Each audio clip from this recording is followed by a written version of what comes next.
les marchés financiers avec IG Markets, CFD Trading.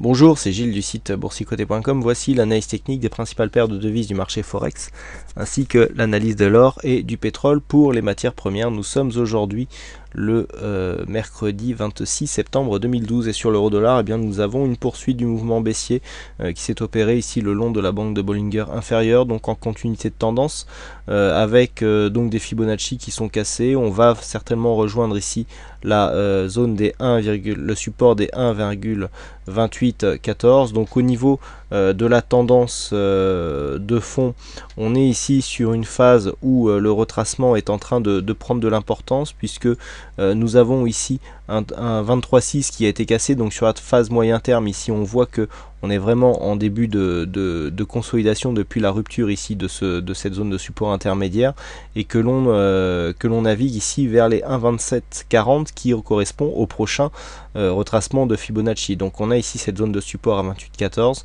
mais là c'est vraiment l'objectif des 1,2740 qui reste l'objectif principal. Du point de vue des indicateurs, on est relativement neutre, on est légèrement suracheté au niveau du stochastique. On a un petit rebond technique ici qui nous est indiqué par le MACD, même si on a effectivement une divergence haussière qui est constatée sur cet indicateur. Donc il a été invalidé sur le stochastique, puisqu'on est venu ici marquer un nouveau point bas, et on n'a quasiment rien sur le RSI, puisque on flirte ici avec la zone de survente. Donc là pour l'instant, ceci est expliqué par le fait que l'on a une phase qui est très peu dynamique, très peu volatile. Vous voyez, il y a très peu d'ondulation. On est vraiment, c'est vraiment une consolidation linéaire, et donc on a très peu d'ondulation, et on voit que juste ici cette moyenne mobile 20 exponentielle suit bien la tendance. Vous voyez qu'on a encore des bons points d'entrée pour la continuité de tendance, et que cette moyenne mobile 20 exponentielle montre encore son efficacité. Donc mouvement baissier à continuer sur l'euro-dollar, avec une zone d'invalidation ici à 1,2974. En cas de cassure haussière, on aurait une possible invalidation du mouvement. On continue avec le câble, donc, et le câble qui a cassé ici sa zone des 1,6170. Je vous avais indiqué une zone de range à surveiller. On a cassé donc cette zone relativement tôt dans la matinée. Ensuite on a tourné autour, et puis là on a confirmé la cassure, et donc avec l'inscription d'un nouveau plus bas. Alors sur cette bougie qui n'est pas encore clôturée, ici on a marqué 1,6137,5, et donc on s'achemine ici vers une zone de, alors la zone de résistance a légèrement bougé ici, mais voilà, on est sur une zone de résistance approximative à 1,6122, et c'est donc le prochain objectif donc baissier pour ce cross de devises. Vous voyez qu'on a ici marqué des phases d'exagération qui ont été rapidement reprises. On verra que c'est pas le cas partout. Ces bandes marchent relativement bien sur les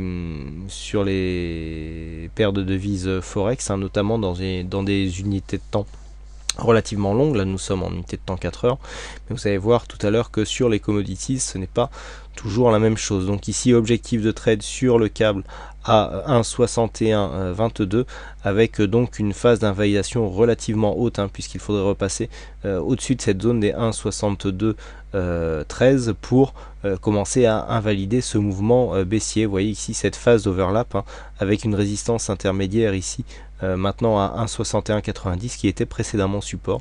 Nous avons ici une zone relativement technique, avec une descente qui se fait sur des zones techniques justement, avec donc l'inscription d'un nouveau plus bas, et donc un objectif à 1,6122.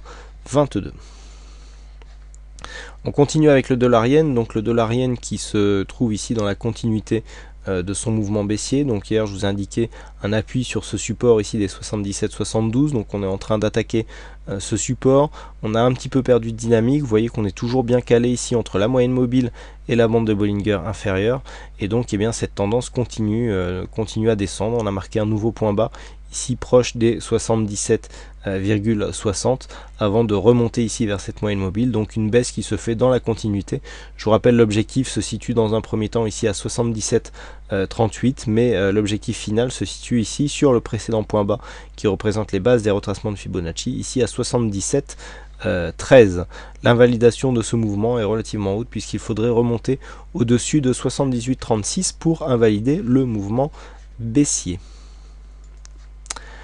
continue avec l'or, donc l'or qui eh bien, a marqué un fort mouvement de décalage aujourd'hui. Alors vous voyez, je vous parlais de phase d'invalidation de phase d'exagération qui n'était pas toujours bien reprise. Alors là sur l'or, on l'a ici sur cette phase là, on voit qu'on est bien sorti ici de la phase d'exagération et qu'on a du mal à la reprendre. Mais vous voyez que sur ces zones ici on a dépassé, et là on a dépassé longtemps avant de réintégrer cette zone, et donc vous voyez que ici sur cette phase ici, si on se place à la vente sur cette zone en vendant par exemple 1758 et en rachetant bien sur cette zone à 1774, ça fait un gros drawdown, hein. L'or est un produit à très fort effet levier, et si on n'a pas une exposition maîtrisée ici, il y a de quoi boire le bouillon.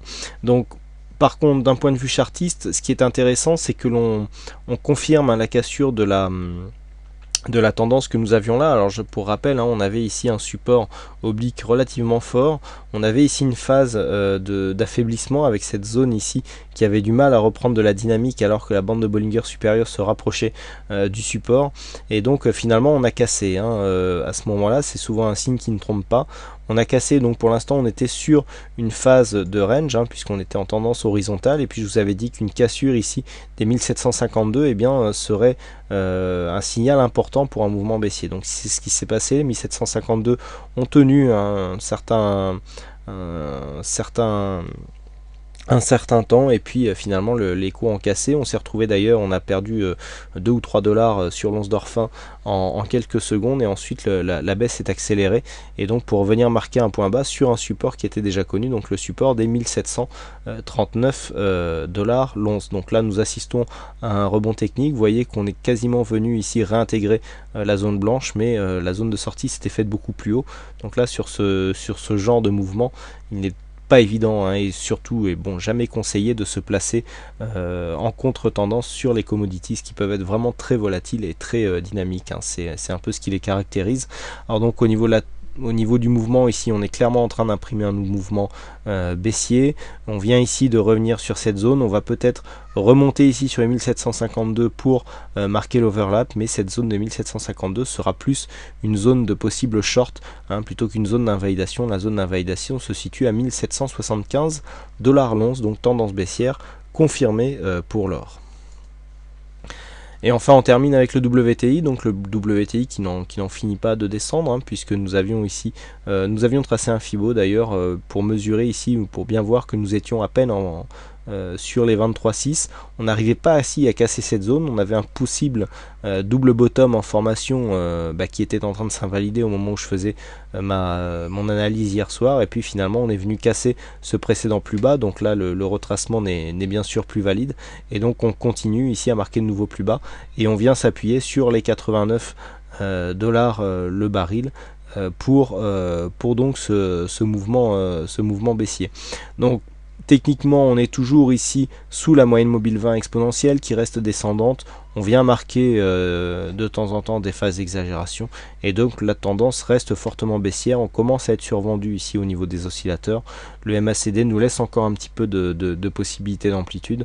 Donc pour l'instant, le mouvement reste baissier. Alors en cas de rebond technique, on pourra revenir chercher ici la zone des 91 dollars le baril, qui reste une zone de support important qui pourrait dans les prochaines heures se transformer en résistance.